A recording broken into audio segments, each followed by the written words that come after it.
All right. Good morning, everybody. Today we have Lindsay at Oregon Zoo to talk about her career as a Oregon Zoo animal keeper. But before that, let's do a check-in. As you know, you have to check in so that your teacher knows that you are here in this event.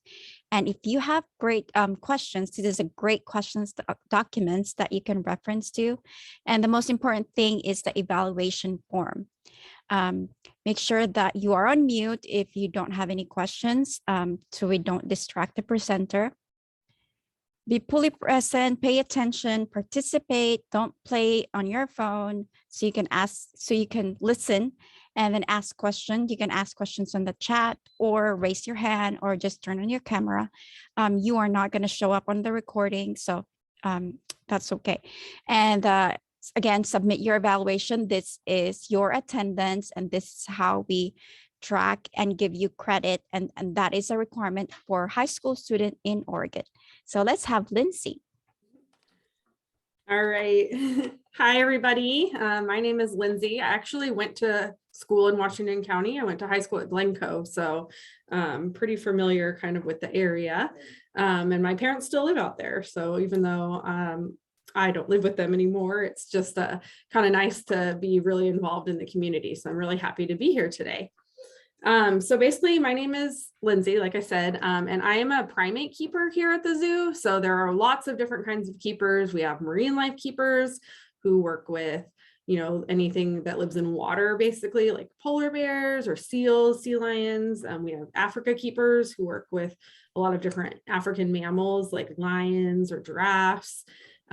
Primates is what I do, and it's a little bit, even though they kind of can fit into like an African or an Asian geographic region, they're a little bit more specialized just because they are really high thinking animals. And so they require a little bit different kind of care than most animals, but a lot of the times, like you kind of learn what you want to do while you're, in school or once you get out of school, and you kind of find your own niche in life. I never thought I was going to be a primate keeper. I never thought I was going to be a keeper, actually. I thought I wanted to be a teacher when I grew up. And I kind of went to community college first and really just kind of started taking classes, trying to figure out what I liked. I thought I wanted to work with like dogs and cats, and then I was like, no, teaching, and I just didn't know, and it's okay not to know. So I just wanted to kind of impart that little bit of knowledge because I didn't know what I wanted to do until I actually got here to the zoo to do an internship. When I was in community college, the zoo was offering internships and for college students. They do something very similar for high school students normally. It's called Zoo Teens. And then you can kind of you mostly work in the family farm area at the zoo, kind of with like the more domesticated animals, just to kind of get used to like the care and keeping of animals and what goes into it and everything. So I think that maybe this summer, I don't know if it will be back, but hopefully by next summer, the Zoo Teen program will be up and running. I know a lot of things paused because of COVID, but we did just get a new education director on staff. And so I would definitely keep an eye on the website, and I can leave my email at the end too, if anyone has any questions or anything they want to ask. If you don't think of it today or you want more information about that, I might be able to direct you to the right people. But so when I was in community college, I went to PCC. I was thinking about the vet tech program, and one of the requirements was that you needed hands-on animal care experience. So I was looking at a bunch of resumes. I thought that was a really good way for me to kind of see what vet techs had done to get into their career. So I looked at a bunch of resumes, and I saw on somebody's resume that they had done an animal care internship at the zoo. And so kind of on a whim, I applied thinking, I don't know if this is going to work. I'll try, see what I get. And I did get an interview. I had to interview for it. So I practiced all my interview questions, thinking about strengths and weaknesses, all of those things, which can be kind of intimidating sometimes, but the more you practice it, you can even practice with your friends. It gets easier and easier and easier. And so I was just having all of my friends and family kind of, mock interview me. So I interviewed, it was here at the zoo in like the restaurant area with one of the African keepers. A lot of the times the keepers actually get to choose the interns because we're the ones imparting a lot of the knowledge over to the next generation. And so luckily I got the job, and that was really exciting. I interned for a while. I think interns now actually do get some sort of compensation. Back when I was doing it, you had to, hopefully they would be like, can you work for free a few hours a week? But now I think they pay you. I think it's the law. So that's really exciting because it's really hard to be able to work for free. No, not a lot of people can do that, and it's not very equitable. So nowadays people have much more access to that. And just because here at the Oregon Zoo, we don't have internships at the current moment, there are lots of other zoos around. In Oregon, there are 3 accredited zoos. So we work under what's called an Association of Zoos and Aquariums, and they're our governing body. And they basically make sure that we follow all of the rules. We work with USDA. They make sure that we are storing our food properly, that we're cleaning the animals properly, especially with primates, that they get trained in enrichment every day, which I'll go into that a little bit more later on. So looking for something under that accreditation area, and they have their website, if you just Google Association of Zoos and Aquariums, they have a job section. And in that job section, they have internships and entry-level jobs. So that's one place to look, and I can repeat that again a little later if we forgot that. But I looked at just the Oregon Zoo because this is where I lived, but there's wildlife safari is like down in Southern Oregon a little bit. And then the Oregon Coast Aquarium out on Newport is also an accredited zoo. If you go into Washington, there's Northwest Trek, the Point Defiance Zoo, and then Woodland Park Zoo in Seattle. So those are the ones that are kind of most near us. But if you have family anywhere, or you're willing and you want to travel, there are zoos all across the country and even the world. And so that's the best way I would say or the best way to get into it basically is interning. And so I interned at the zoo for about 3 months. And at the end of my internship, I wrote a paper and documented my experiences. I turned it in, I got college credit for it. And I was very lucky enough that they were hiring temporary animal keepers around the same time that I finished my internship. And so I applied and I got hired on as a temporary animal keeper. So 1 week I was an intern, and then the next week I had keys and was in charge of animals for the day. So it's a lot of that really hands-on experience. I do best learning by doing. And so that was the best way for me to learn how to do it. But there are also zookeeping colleges you can go to. There's one in California called Moore Park. There's all sorts of different things. So a lot of keepers here have all sorts of degrees. Some people, like I said, have the associate's degrees where they have it specifically for zookeeping. There's a couple programs throughout the country. The one in Moore Park is probably the most famous. They have their own zoo there. And when you learn hands-on things like that. I thought I had to be a biology major to get into zoos, or a zoology major. And it really just wasn't my thing. I liked science, but it wasn't, that kind of science just wasn't what was exciting for me. But I ended up getting a degree in social science, which sounds kind of like not very related to zookeeping at all. It's because we do a lot of training here. So I got to take a lot of psychology classes and behavior classes. And that's really what I was interested in. And because we do so much training here at the zoo, we use a lot of operant conditioning. So we're basically using positive reinforcement to achieve a behavior from an animal. That getting that kind of background in it was really helpful. Plus I was working a lot. So I had already gotten that my foot in the door by getting that temporary position. So I worked on my bachelor's degree online, and it took me about 13 years to finish it. It wasn't something that I just did in 4 years and was done. I was taking a class here and there while I was working. I actually moved across the country and moved to the Houston Zoo. I wanted a full-time job after working here at the Oregon Zoo as a temporary keeper, which basically just meant I was kind of like a rover. I would kind of work wherever they wanted me to work, getting a lot of experience, working with a lot of different types of animals. And my schedule was kind of varied. And so I knew at some point I was like, okay, I'm ready for like a normal schedule. And I wanted to get more experience and have that full-time job experience under my belt. And so I went to the Houston Zoo, which was a really great learning experience for me. We worked on a large team. There were 23 primate keepers and about 24 species of primates. So pretty much one species for every keeper. So everyone could kind of specialize in something.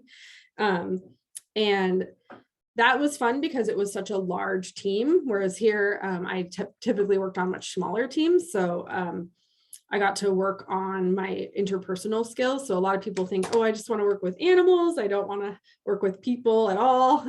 But it is a very collaborative team experience. There are definitely routines where you can work by yourself all day, but in the end, you do have, you know, your days off, or someone might cover for you, or you might work somewhere else. And so they like to make sure that everyone can kind of work well as a team throughout the whole process. Did you have a hand raised question? Oh, yes. We have a question from a student. Yeah. Do you want those questions to wait to the end, or can we let you? Whatever works best for you guys. I don't mind stopping to answer questions at all. Okay. Yeah. So one question was it overwhelming to go from being an intern to being an animal keeper? Yeah, kind of a little bit, because I had been doing the job, you know, with supervision for 3 months. And then kind of one day, you know, we still got trained. I got trained a little bit differently. And so when I became like a paid employee and I got my own set of keys, like I was all of a sudden allowed to move doors and shift animals, but I still got a period of training where it was different than being just an intern and watching, where I was supervised, but I got to do it. After a couple of weeks of that, then I got to do it on my own. And I think that because I was an intern, I felt like I had a really good grasp of how the day was supposed to go and flow and all of those things. But even though that first day when they're like, okay, you're on your own, I was like, all right, like, just like, it's like every other day, just do it like you're supposed to do it. And so I think as you get more confidence and move through, it got easier and easier. I saw there was another chat question. What primates do I have the most experience with, and what is my favorite? So my favorite primates to work with are orangutans right now. The great apes are very challenging because they're so smart. Emotionally, they're like toddlers. So when they're happy, they're happy. When they're sad, they're sad. When they're mad, they're mad. And so you have to be willing to kind of handle their emotions. Chimpanzees are very loud and boisterous with their emotions, but orangutans are very calm and reserved. And that's something I really like about them, because it's almost a little bit harder. They're harder to read. You have to have more intuition working with them to understand what they want and don't want, because they're about 10 times stronger than us. And so we can't make them do anything they don't want to do. And we don't go in there with them because it would be too dangerous. So orangutans are definitely my favorite, because I would like all of them, but the ones I end up training the most are the ones I like, because we have that relationship built. I'm trying to get that like sun out of the screen. So I work with our female orangutan a lot on ultrasound of her belly, because she is expecting a baby. So we're very excited for that. Orangutans only have a baby like once every 8 years. So because they live with their mom and dad mostly their mom. In the wild, they would live with just their mom. In zoos, they live with their mom and dad. But they live with their mom for about 8 years. So they have to learn a lot. They're not like ready to just go off and be an animal by themselves just when they're born, kind of like Hoofstock can do. They really do need their mom. And so that's something, we work on all sorts of maternal things with her, like letting us feed a fake baby. And we did that through training. So if she ignores the bottle that we got, one of those dolly bottles that when you tip it over, the milk disappears. If she ignores that bottle, she gets a reward of something else like juice or honey water or grapes. And so by ignoring the bottle we would feed the baby, she gets a treat. And now we only train her to let us feed the baby with a bottle if something were to go wrong with her and she wouldn't nurse the baby for whatever reason. Ideally, Kitra will be a great mom and she will do all of the work and we don't have to do any of it, but we just prepare just in case. So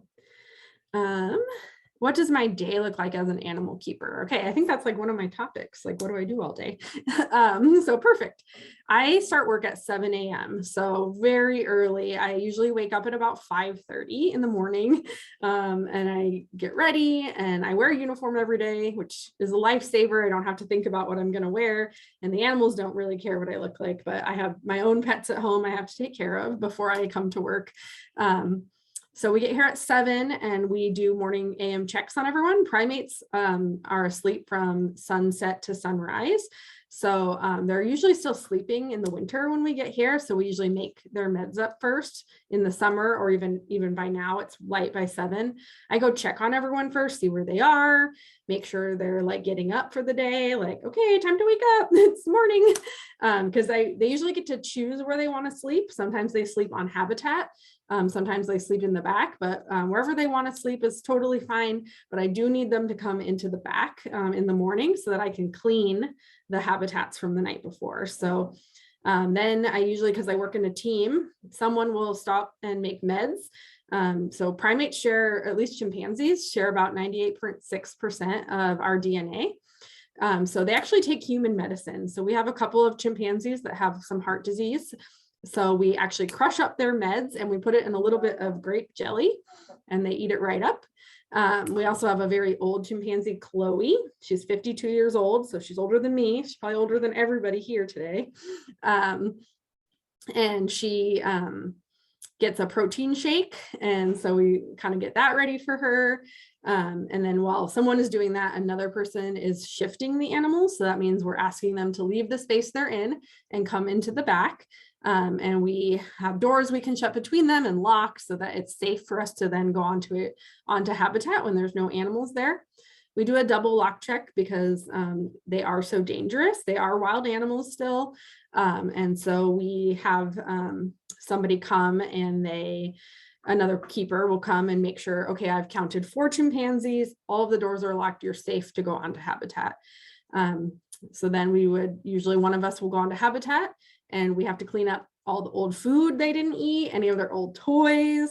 Primates get a lot of toys because we like to make them work for their food because they basically live at a 5-star resort. They don't have any predators. They don't have to find their food.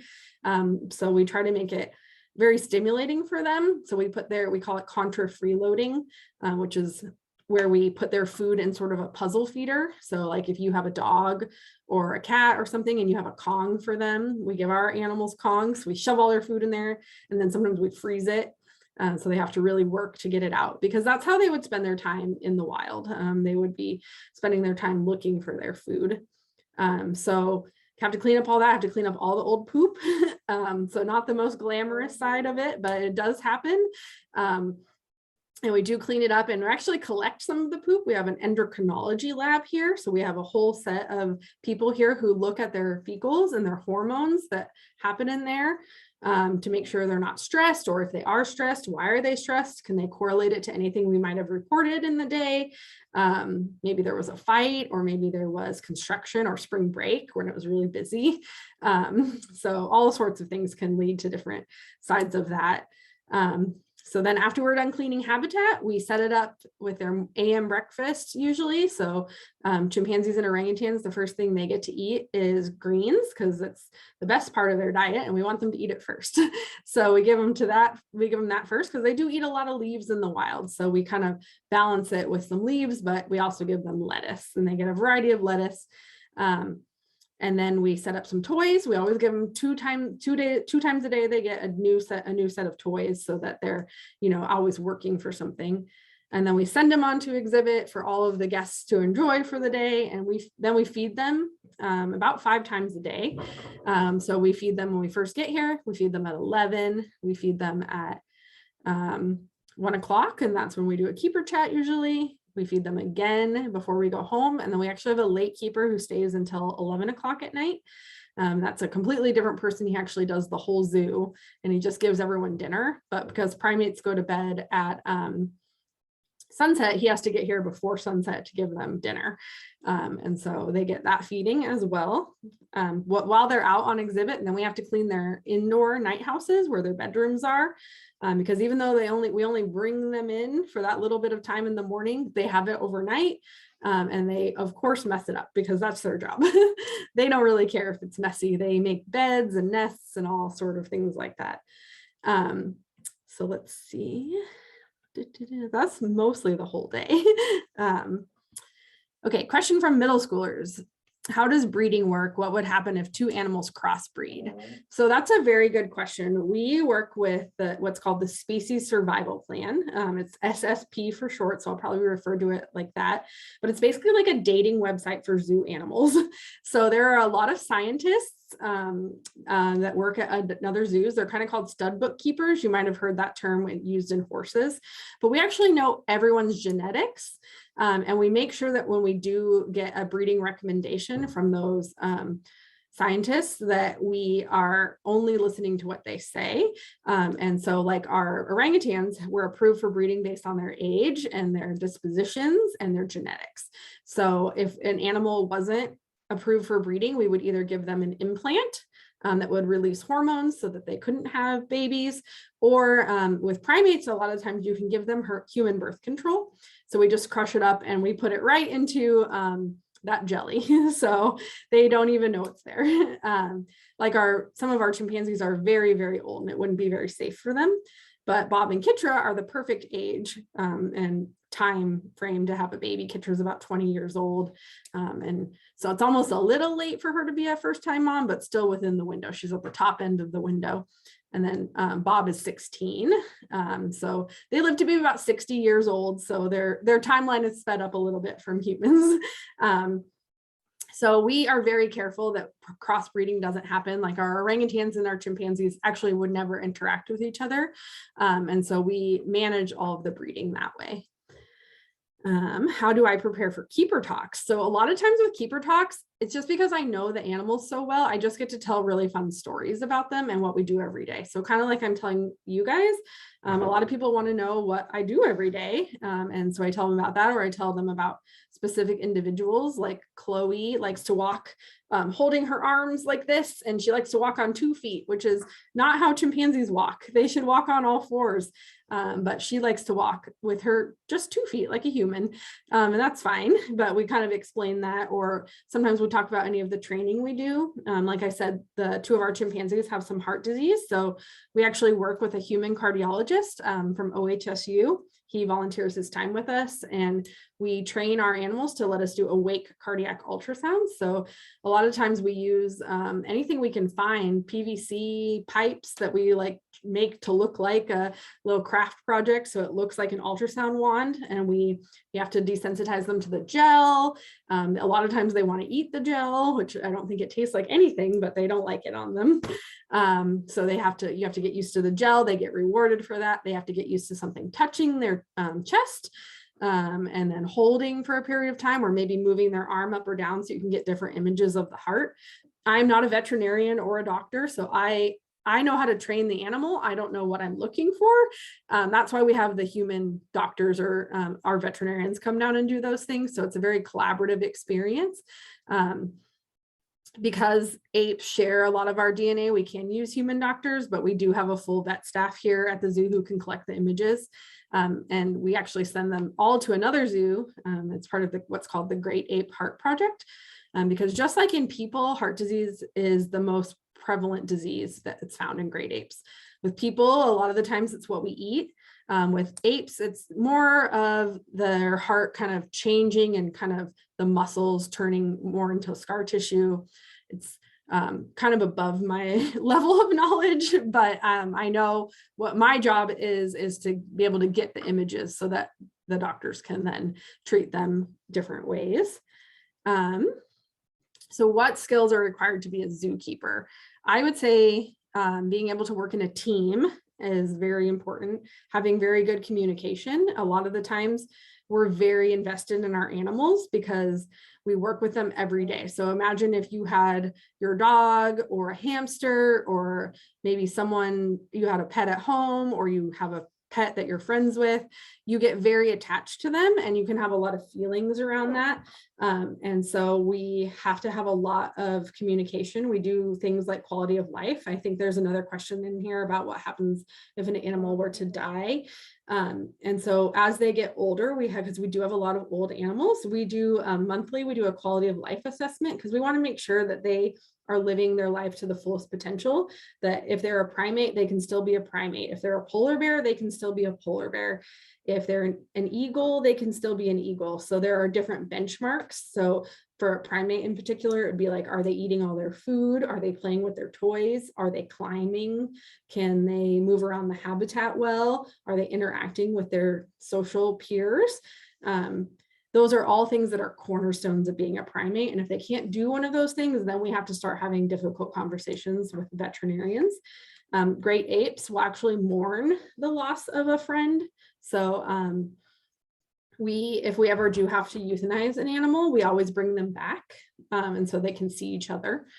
So it can kind of be a little bit sad, but it's also, we get to say goodbye because we're there with them, but their friend who they live with also needs the chance to say goodbye. So we try to be very cognizant of those type of things to make sure that we are giving the animal their chance to see that their friend has left. And so as keepers, it's really great when we get to see an animal live for a really long time, but we also don't want to keep them alive just to keep them alive. We want to make sure that they are living their life to the fullest potential. Let's see. Another question from middle school. I think it's Evergreen, which is the middle school I went to. It says, what does enrichment look like? Do the primates ever do crafts? So that's a really great question. Our chimpanzees actually, and our orangs, but mostly our chimpanzees, we give them paint sometimes, and we give them canvases. And so and they usually like to just lick it. So they use their tongue and not so much a brush. We do give them paint brushes, but mostly behind the scenes because it makes them look very human-like. And these guys, we don't want them to be perceived as pets at all, because primates really need to live with other primates, and they're very dangerous. So, but they do get to do some crafts and fun because they do live in human care, and it's just kind of exciting to give them different things to do. So they'll get paint. Sometimes I don't know if any of you have ever done that scratch art where the paper is black, but you scratch it and underneath it's like rainbow. Sometimes we give them that and they'll groom it and they'll scratch at it. And then it makes a design. I don't know that they're really looking at what design they're making, but they get the experience of scratching it. And then sometimes we give them an iPad. It's in like a really safe case, and then we clip it on the outside of the mesh or the caging. And we'll put on making like mandolins or like music, and they can play the piano or whatever they want. So they get some sort of those enrichments, but a lot of the ones we give them, we put into different categories like manipulation. So is it a toy they can throw or play with, like a ball or a spool or a Kong? We give them a sensory item. So yesterday I sprayed perfume on all of their blankets. Whether or not they wanted their room to smell like sea mist that day, I don't know, but it's something new and different in their life. Today they were getting, I think we made them ice treats yesterday. So they're gonna get some ice treats that we froze grapes and juice and leaves into. And then they're also getting the radio. So they do get music every now and then. And we do have TVs for them.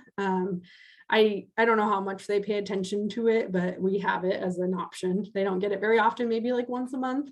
They can watch, we'll put on like cartoons usually is what we put on for them, or nature documentaries. We did have an orang that really liked to watch other orangutans. So that was kind of fun. So yeah, we give them lots of different kinds of enrichments, but a lot of them are based around puzzle feeders, because in the wild, they would spend most of their day looking for their food or foraging. And in zoos, we want to recreate that. And so it could be big pipes that we've drilled holes in and put caps on, and then we shove it full of popcorn or seeds or grapes. We do have a nutritionist here at the zoo, so that's another thing that the zoo can do. The zoo is like its own little city. So we have maintenance department, electricians, auto shop, we have keepers, we have managers, we have custodians, we have guest services. It's a whole lot of different things. So do the animals ever fight, and what happens if they get into a bad fight? So kind of like I was talking about before, emotionally, chimpanzees are like toddlers, and so they feel everything to the extreme, and that means they do get in fights. The really nice thing about chimpanzees and other apes is that they reconcile. So they say they're sorry. So the best thing we can do is almost to let them fight and not separate them, because then they end up saying they're sorry and all that tension is broke and it's gone. But we don't want anyone to get seriously injured. So you kind of have to just make a judgment call on what's happening. And if you can separate them, if you think life is in danger, you would separate them by closing a door in between them or giving them a different escape route so they can run away. But the nice thing is most of the time the fights are they're loud, but they're not very bad. So, they might bite each other's fingers or their ears or their toes. And that's kind of normal chimp life. It's hard to be a chimpanzee. They live everything to the extreme. But the nice thing is they do say they're sorry. One of our male chimpanzees bit one of our females last week, and she got a few days of ibuprofen, but he immediately after just gave her a big hug. And so we were like, okay, we'll be friends now. And everything's been fine since. So that's really nice. But if they do get seriously injured, we have a great veterinary team here. So we practice, one of our training things we do is we practice hand injection so that we can give them vaccines or anesthesia. So like they all got their COVID vaccines, they get a flu shot every year. If they're due for like a rabies vaccine or anything like that, they'll get those voluntarily. So they know to put their shoulder. Chloe likes to look away. She can't look at it. It's too scary. But a lot of them will just kind of look at it and watch you do it. And they're used to it because we practice by cutting the pointy part of a needle off. And we practice just touching them with the fake needle millions and millions and millions of times so that when the real time comes, it's not scary at all. It's like, okay, this again, no big deal, because you really can't feel it when it goes, the needle pokes your skin because it's so sharp. So that's really nice. So if they get sick or something like that, we can, the vets will come and give them a hand injection of something that will make them sleepy. They'll fall asleep, they'll go up to the vet medical center here at the zoo, and they'll get all stitched up or something. The key with primates though is they like to pick, so we'll give them some fake stitches all around so they don't know which one is the actual stitches, or we'll paint their nails because they like to groom all of that off. Let's see. Have you ever had an animal run away, and what do you do if it escapes? So I haven't had an animal escape happen to me, but I know some of the birds here at the zoo sometimes have their own ideas, and they'll fly away, especially those free flighted birds in the bird show.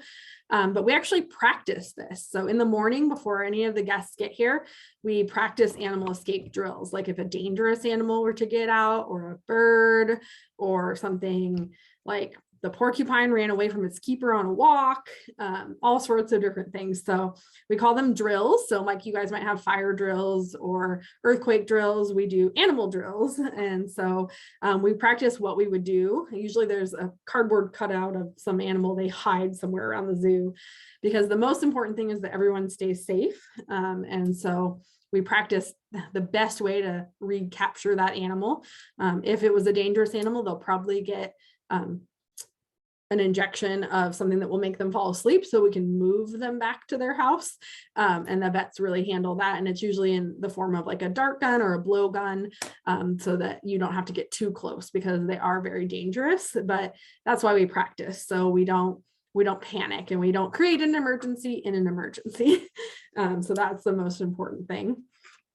So it's like all different types of problem solving there that we get to do every day, because we always are thinking about how to be the safest, but what to do if something doesn't happen the way we want it to. So what else is in this question? This one has a lot of questions. So who is the oldest zoo animal? I think currently it is Chloe chimpanzee at 52 years old. Except for maybe, no, I don't think the tortoise is older than her. I think she is the oldest one at the moment. So that's pretty old. Our last ape that we had who was older than that was Inchi, orangutan. She was 61 years old. And that is very old for these guys. They can live to be about 60, but that is the very top end of their lifespan. Before Inji, Paki the elephant was the oldest one. So elephants and primates and tortoises, they tend to live the longest. The great apes do at least, and the monkeys, they can live to be about 30 is about how long they live, but the apes can be about 60. So right now I think it's Chloe, 52. What is the salary range for a zookeeper? Well, I can tell you what my salary is. I'm not sure where it is everywhere. So we are in a union here at the zoo as keepers. So we're in a laborers union. So we actually make pretty good money for zookeepers. It's kind of varied all throughout the country depending, but usually those union zoo jobs pay better. I make about $30 an hour. So I'm an hourly employee. But I started, I don't know, probably $10 less than that here. But, you know, at some starter zoos, when you're first starting, it's not uncommon to make less than that. I think I started in Texas at like $12 an hour. But the minimum wage has been going up this whole time, so I really recommend those union zoo jobs because that's where you can make more money. But sometimes you kind of have to start off in maybe a lesser paying zoo job, or be willing to move to find one. Luckily, we have a very nicely paying zoo here. And so getting in here is definitely possible, and has a good kind of range for zookeepers. It's not the most high paying glamorous job, but I don't really feel like it's work at all. So that's really nice. You know, I get to come and I work with animals every day, and I work with a team of people that really care about each other. And we get to do projects like training, or maybe we're going to build a fire hose hammock. We get a lot of fire hose donated from the fire department because they can't rip it up. It's very strong. So we get to weave, and we use lots of tools and build things like that. Or we're going to collect logs from all around the zoo and put them up for the animals, or hang ropes and get on big scaffolding things. So it's a very variety filled job. So that's kind of what's really nice about it. And then what benefits come with this job? I have like a normal health. I have health and dental and vision that come with just part of my being a permanent employee. But I also get zoo admission for free, which is nice. And then I get access to a lot of cultural things in the city, like the Japanese garden, Chinese gardens, OMSI,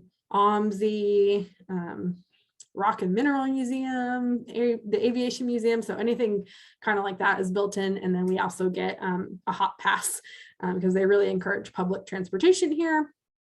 Because it's better for the environment. So we can ride the train or a bus to and from work if that's available to us. So those are the main ones, but I just normal vision, dental, things like that. And then we're part of a public retirement system because technically the zoo is ran by Metro, which is in the city of Portland. And so we're basically like a regional government. I'm a regional government employee. So I get like a public retirement plan with that. And then also I have student loans. And if I work for a government organization for over 10 years, I think they get forgiven. So I have to fill out paperwork every year, but that is a really great way to get college paid for, kind of in the reverse order. So I kind of work with them on that. And then someone said, is the low pay worth it? I feel like it is for me. Like I don't live I live comfortably enough to where I rent an apartment. I do have a roommate. I can buy my groceries. I have streaming services and a cell phone. So I feel like I make enough money to live the life I want to live. But the job itself is just so rewarding that I don't feel like I'm missing out on anything. So I think I'm definitely very excited about what I get to do every day. What are some educational paths to get in this career, and how long would you need to go to college if that is the route you want to go? So I kind of briefly touched on this earlier, but a lot of people will do biology and zoology. Those are probably your most common ones, but I did the social sciences because I wanted to do more psychology, and different kind of classes like that, because college is about figuring out what you want to do. I don't think you always have to know exactly what you want to do when you get in there, because I for sure did not know at 18 what I wanted to do. And so I took classes until I found something that was interesting. And then I thought about what I really like to do in life. And I really liked animals. And that's sort of how I ended up this way, even though all through high school, I was like, I'm going to be a teacher. I still get to do a lot of teaching every day, though. I get to do keeper chats, things like this, where I get to talk to students, but I also get to teach the animals every day, different things. And so there are 2-year programs and there are 4-year programs. And a lot of the times it's mostly to show that you can finish something and that you've completed something. And so the most traditional thing is probably a bachelor's degree right now, but it's not unheard of to do it with an associate's. I got my first 2 zoo jobs with an associate's degree. And then I finished my bachelor's because it was something I wanted to do for me. And something I just wanted to complete.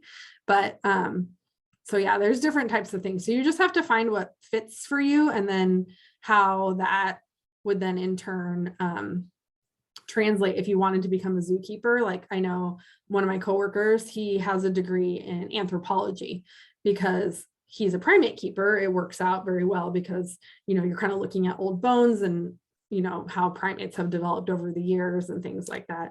I was not an anthropology major, so I could have been not totally sure what that kind of degree entails, but I liked the way I did it. But if you love biology, like that is also something very important, because there's lots of conservation biology. We actually do like silver spot butterflies here, and we raise them and release them, and the breeding kind of things. You can be one of those keepers or scientists that kind of works on that genetic side of it for reproduction and breeding and things like that. Do primates fall in love? So they can get very attached to each other. So like our gibbons are usually a monogamous pair. They stay with one mate almost their whole life. And so kind of like penguins will do that also.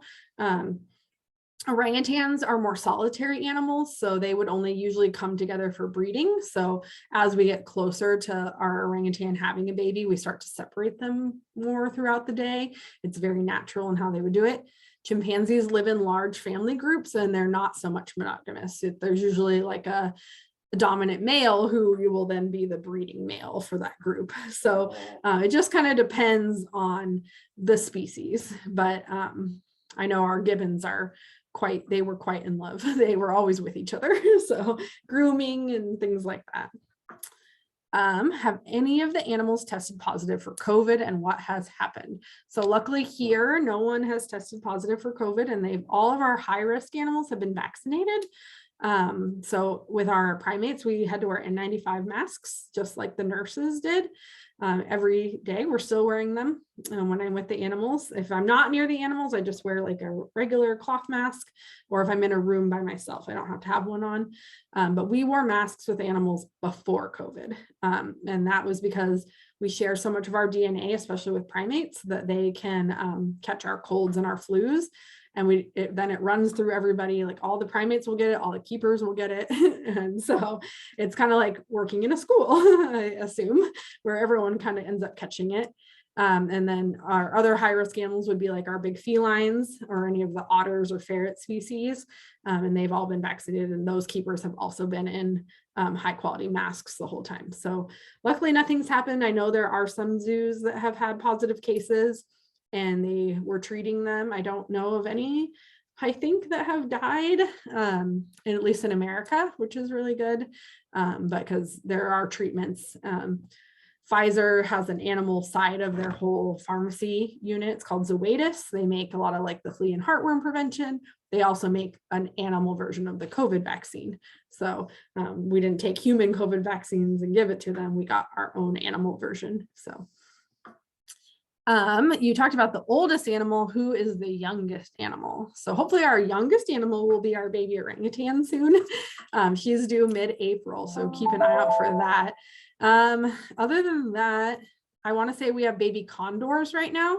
So California condors are an endangered species, and they were kind of disappearing from the Northwest and Northern California and the Idaho region. And we have a whole offsite breeding facility where we breed these condors and then re-release them into the wild. And I think we just had some chicks born. So they're probably our youngest ones. And then after that, trying to think if we have any little ones around.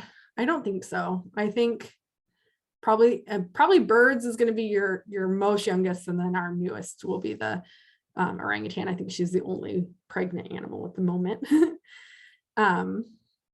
Okay, so which exhibit is visited most? I visit the primate exhibits the most, but I think elephants is pretty popular. It's a very large section of our zoo. It's about 3 to 5 acres. And so that gets, because there's so much space, it gets visited a lot. Plus it's brand new. So that's really nice. And I think people really like elephants. They're, big and kind of like dinosaurs, and it's really fun. But I think most people visit everything when they walk through. Usually start in North America section, see all the native animals, and kind of work your way through. So I'm not sure that there's one in particular that gets visited the most, but I know the elephants are quite the crowd pleaser, especially when they go swimming in the pool. I know zookeeping is super competitive field. What can you do to stand out in applications or in interviews? My best advice would be to get as much hands-on experience as you can. So if you get an associate's degree or while you're in school and you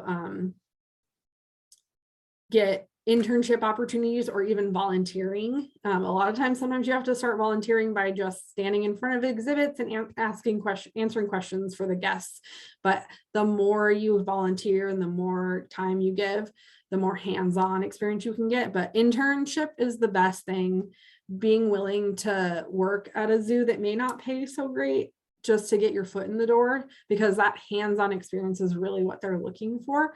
But other than that, I would say it's just being a team player. It revolves a lot of teamwork because we have a lot of different departments here at the zoo and we have to collaborate with them every single day. Like today, I had gardeners pulling trees in my chimp exhibit. I have maintenance coming to hang ropes for me.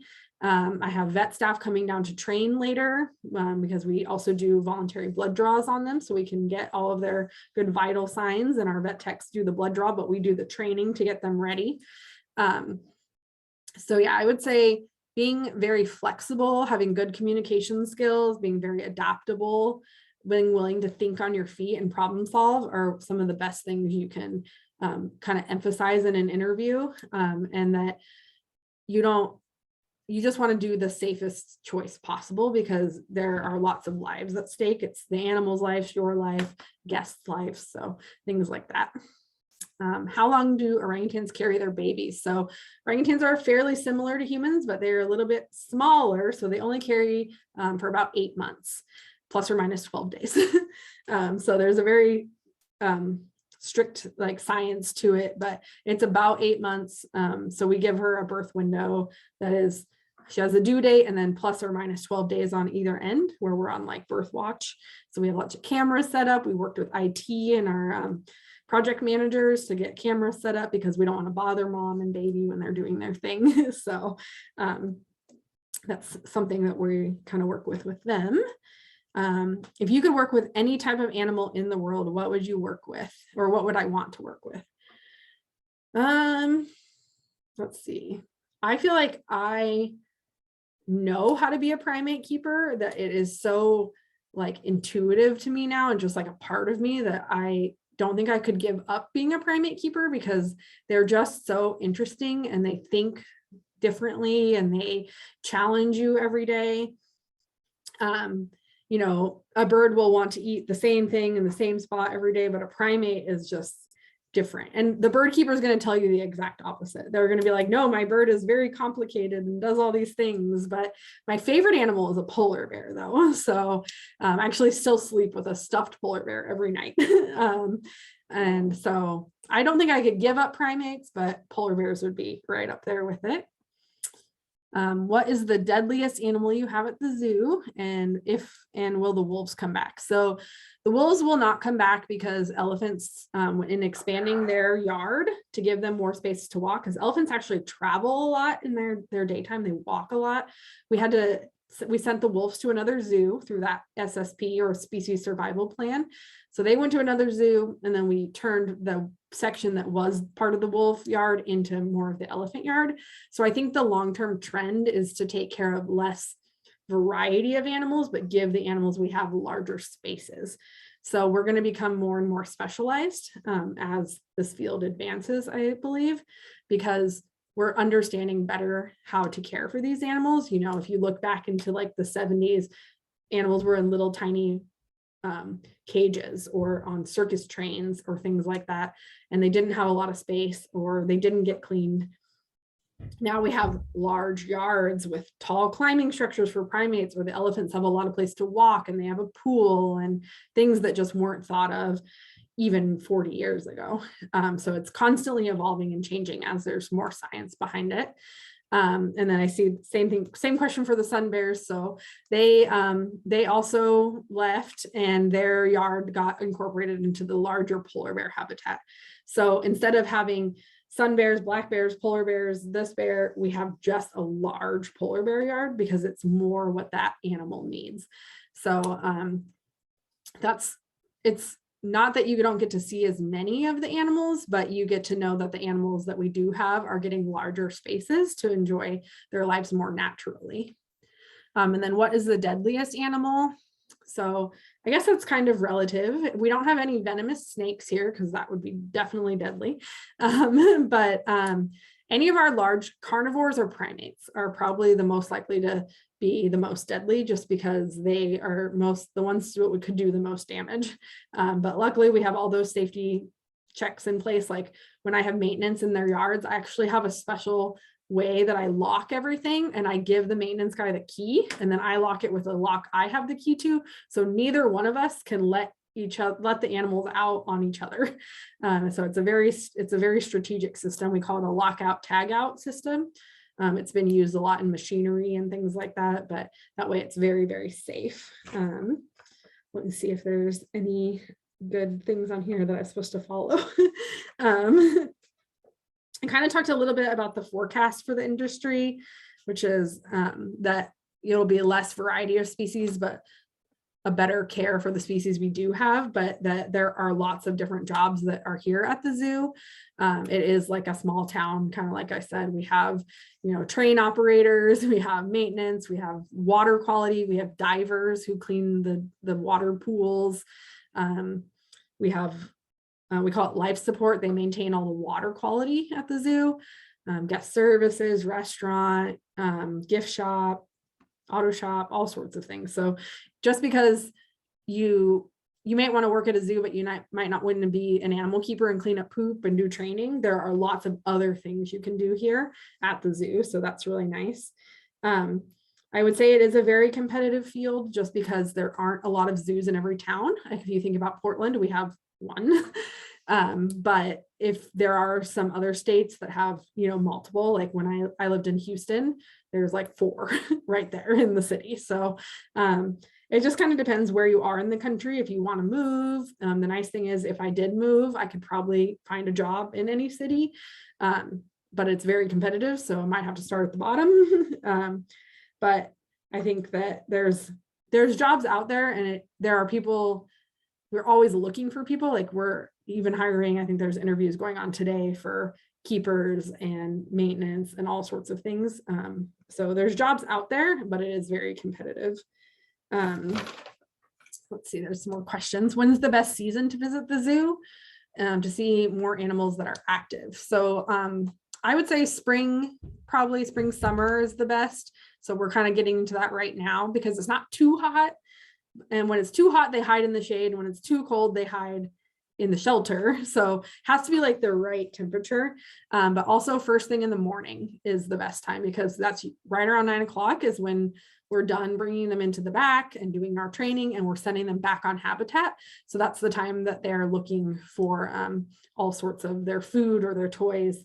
And then we actually have a scheduled chat sign or activity sign at the zoo every day. So if you follow that, that's usually something that a keeper is involved in to get the animals up and moving, or maybe we're going to do a feeding while we do a keeper chat and things like that. Have I ever worked with big cats? And if so, what was it like? Yes. When I interned in the Africa section. So we had primates at the time in Africa section. Now it's gone all to primates, but I worked a lot in the lion house. And they eat meat and they're motivated to eat meat. And so they're very much more like a dog when it comes to training, because they're like, okay, what do I do? What do I do? What do I do? How do I get this treat? Like they're very on all the time, kind of like a border collie. They want to do it, but then they're also kind of big and lazy at the end of the, after they're done training, they're like, I'm going to go take my 23-hour nap. I'll be good. So it's completely different than primates who are really processing and thinking like, I don't know if I agree with that you want me to do. I'm not going to do it. Whereas the cat mostly will participate, but if they don't want to, they also don't want to. I don't know how many of you have house cats, but it can be very similar where they've got their own ideas also. Are there any jobs that have to do with research at the zoo? Yes, we actually have a whole research department. So like I said, we have an endocrinology lab that we collect fecals for hormones and things. So that whole research department is looking at that. We have people who finish their PhDs here. So one person just did it in elephant, something to do with elephants. I'm not totally sure, but I'm sure she knows exactly what it is. Another one who was working with us was doing a sound study with lemurs, because we have concerts and concerts are really loud, although I don't think those are going to be back this year. We wanted to see how the concert sound affected them versus how sounds that we played of like themselves affected them, because do they self-recognize? Maybe no, but do they understand that's a lemur? Yes. And so how that affects them and things like that. When can you start volunteering at interning at the zoo? What age and grade level? So I think zoo teens, you can start at like 12, but it's on pause right now. My best advice would be to continue to check the website for information about when that is going to come back, because I'm sure it will. It was a very popular program and it's a very good way for kids to get involved, and high school students, because you can start, I think, at middle school and then do it all the way through high school. And once you're in the high school level, you're having more of a leadership role, which looks really good. When you go to apply for an internship, they already know, you kind of know what you're getting into. So I would definitely just recommend keep checking the website. I'm sure it'll be on social media as well when it does come back.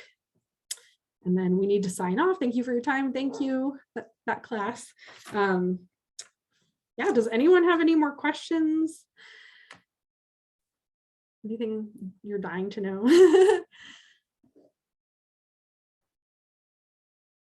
No?